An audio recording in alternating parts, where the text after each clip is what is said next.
Eh, Bayu. Iya Pak. Udah gede sekarang. Udah Pak. Oh. Sekarang sekolah di mana, Bayu? Sekolah di Sanata Dharma Pak. Oh, Sanata Dharma. Tumben ini ke rumah Bapak ada apa ya? Oh, ya ngobrol-ngobrol lah. Biar lebih ya. dekat, biar lebih kenal. Ya. Karena kan saya jujur emang kurang dalam keterlibatan di lingkungan. Oh iya. Mungkin saya bisa dapat informasi lebih dari sini. Oh iya. Lebih kenal sama Bapak gitu.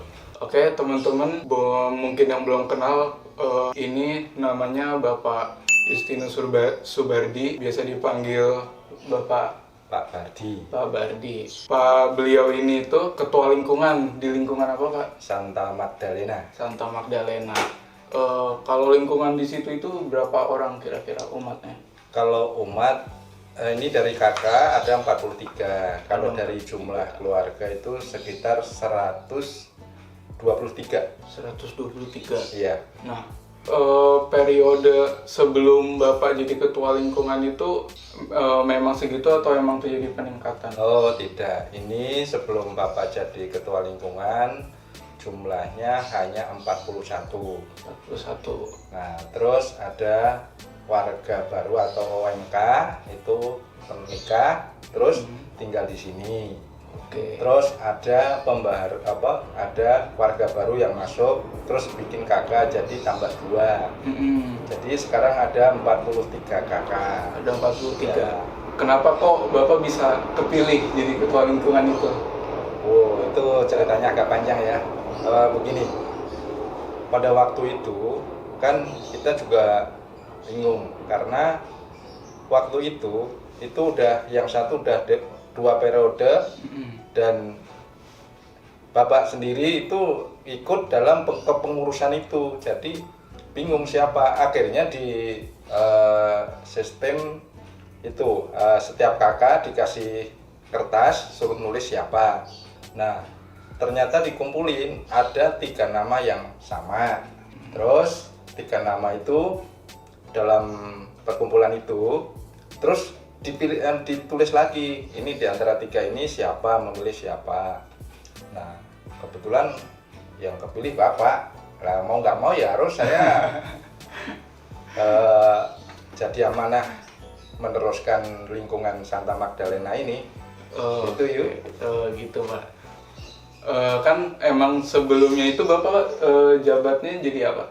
Oh, saya pertama kali itu jadi humas.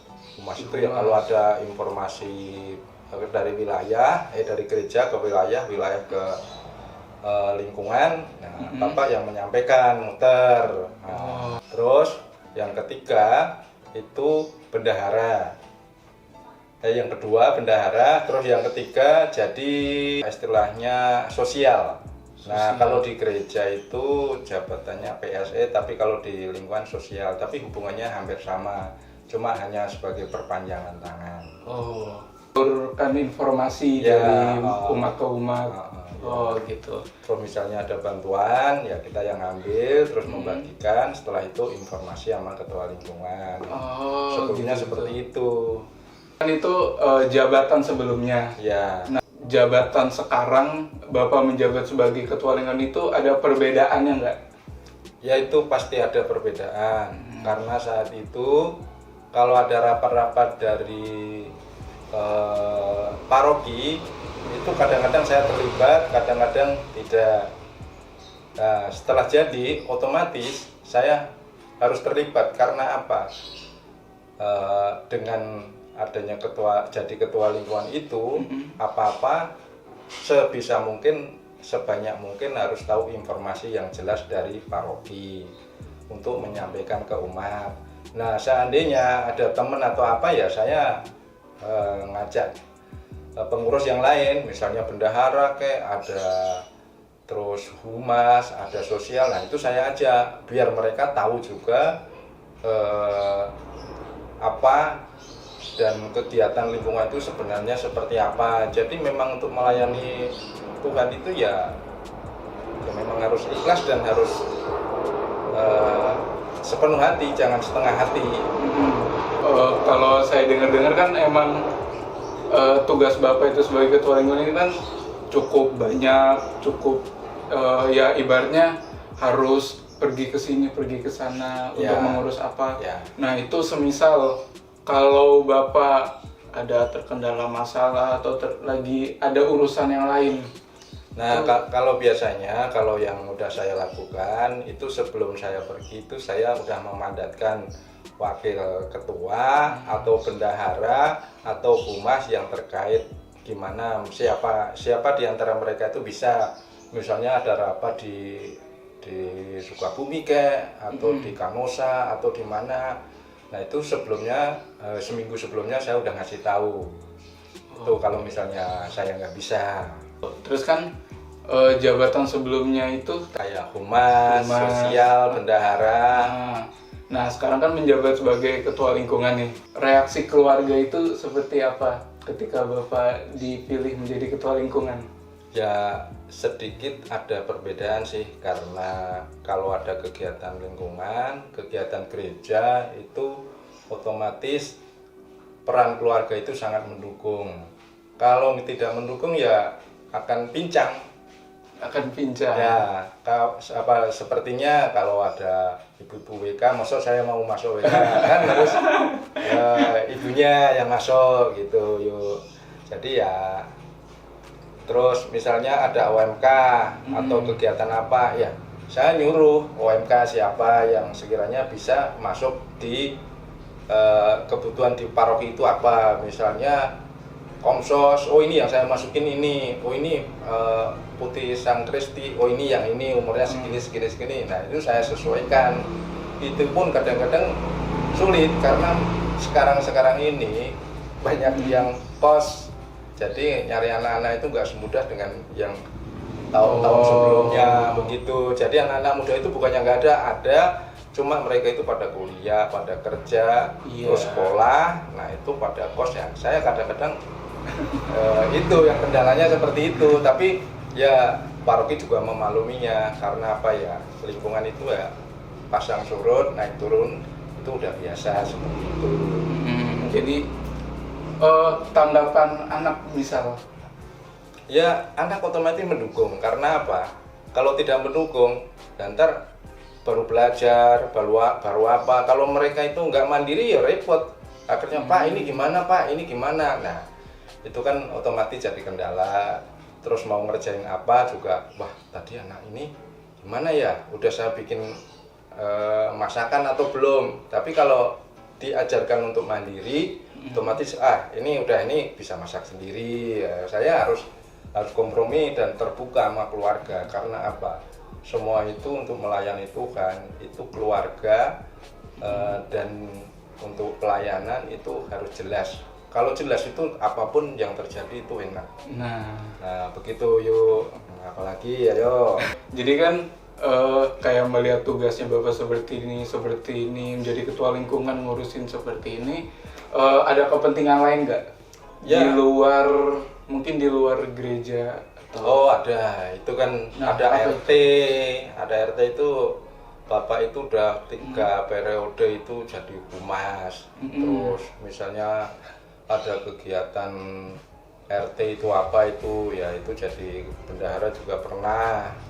Terus selain itu kayak karena ini sistem pandemi, baru mengalami pandemi ya, itu mencoba untuk merubah perekonomian Santa Magdalena itu, lingkungan itu, karena setiap bulannya itu defisit kasnya. Nah, saya mencoba untuk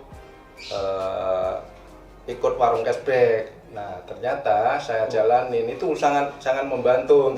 Kalau kita sekarang dalam masa-masa pandemi ini, kita nggak bisa gimana-gimana karena apa? Ngumpul nggak bisa. Adanya cuma kegiatan di gereja, ada rapat, ada ini, terus ntar kan ada istilahnya ART paroki, itu kan tanggung jawab umat begitu. Nah, dengan adanya itu sangat membantu kebutuhan itu gitu yuk. Ini kita lompat lagi nih ya. Di OMK di lingkungan Santa Magdalena ini kira-kira menurut Bapak ini perkembangannya gimana? Sudah memenuhi target Bapak atau sekiranya masih kurang? Ya, kalau untuk memenuhi target ya sebenarnya belum, karena apa? Lah OMK ini kan dipisah-pisah.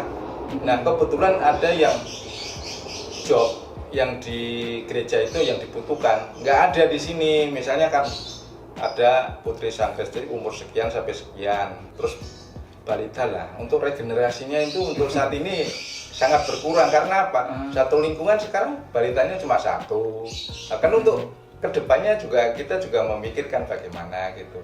Kalau UMK-nya ya di sini pas lah kalau dihitung. Tapi kan ini ada yang kerja, ada yang kos, nah ini yang bikin pincangnya di sini. Kalau UMK bukannya mereka itu nggak mau peduli sama lingkungan, enggak. Tapi kalau misalnya ada kegiatan Natal, Paskah, nah mereka itu memang ya dengan sendirinya Antusias. Ya, tapi kan namanya lingkungan juga nggak sempurna. Iya. Lah, tahu sendiri bayi kayak apa gitu. Terus kira-kira pesan untuk OMK ini agar untuk menjadi calon-calon berikutnya untuk kepengurusan lingkungan berikutnya, pesan-pesan ya, mungkin Bapak. Saya cuma punya pikiran seperti lingkungan itu kan bukan milik seseorang, jadi milik semua anggota Santa Magdalena, walaupun itu masih sekolah sampai mereka itu udah lansia, itu jadi tanggung jawab kita bersama. Nah tujuan UMK kenapa kalau ada rapat, ada kegiatan apa kita masukin di situ supaya mereka tahu, oh iya jadi ketua lingkungan itu kegiatannya seperti itu. Berarti salah satu ini saya udah pernah ikut ke sini, jadi mereka nggak canggung lagi untuk terjun ke lingkungan ya. Nah, melihat cerita Bapak tadi, melihat tugas Bapak, kewajiban Bapak sebagai ketua lingkungan itu seperti apa, kira-kira Bapak semangat gak menjalani ketua lingkungan? Merasa terbebani atau merasa justru lebih senang melayani semua umat di lingkungan? Ya begini yuk, ya karena kan saya udah dari semua umat udah memilih saya. Ya saya sebisa saya ingin melayani sebagaimana mestinya. Karena ya kalau ini kita tinggalkan berarti saya melepas tanggung jawab dong apa yang telah di ini masalah lingkungan. Jadi ya saya awalnya juga agak ini, tapi setelah kesini sudah masuk dan udah menjalani, ternyata itu banyak istilahnya banyak manfaat dalam kehidupan itu seperti apa. Terus dari dalam keluarga, ternyata banyak manfaat kalau jadi ketua lingkungan itu. Terus bisa tahu terus kedepannya seperti apa, ntar lingkungan ini mau jadikan apa, di situ kita bisa mengatur. Jadi kalau saat itu memang saat kita nggak bisa ini hanya sebagai pengurus. Jadi pengurus itu hanya diatur sama ketua lingkungan. Karena saat itu ketua lingkungan nggak bisa. Nah tapi setelah jalanin ketua lingkungan ini ya mau nggak mau harus kita jalanin dengan ya seenak mungkin pokoknya. Saya bikin seperti itu. Seperti itu kita nggak boleh, kita harus satu bertanggung jawab, kita jalanin dengan ikhlas. Mudah-mudahan kedepannya yang ganti saya lebih baik lagi. Itu aja yuk. Terima kasih Pak, mungkin sudah mengganggu waktunya. Oh ya nggak apa-apa. Sudah diundang ke rumah Bapak, disiapin juga minumannya. Oke teman-teman, itu mungkin saja perbincangan saya dengan Bapak Subardi selaku Ketua Lingkungan Santa Magdalena. Untuk itu saya mohon untuk undur diri. Terima kasih sudah menyaksikan video ini.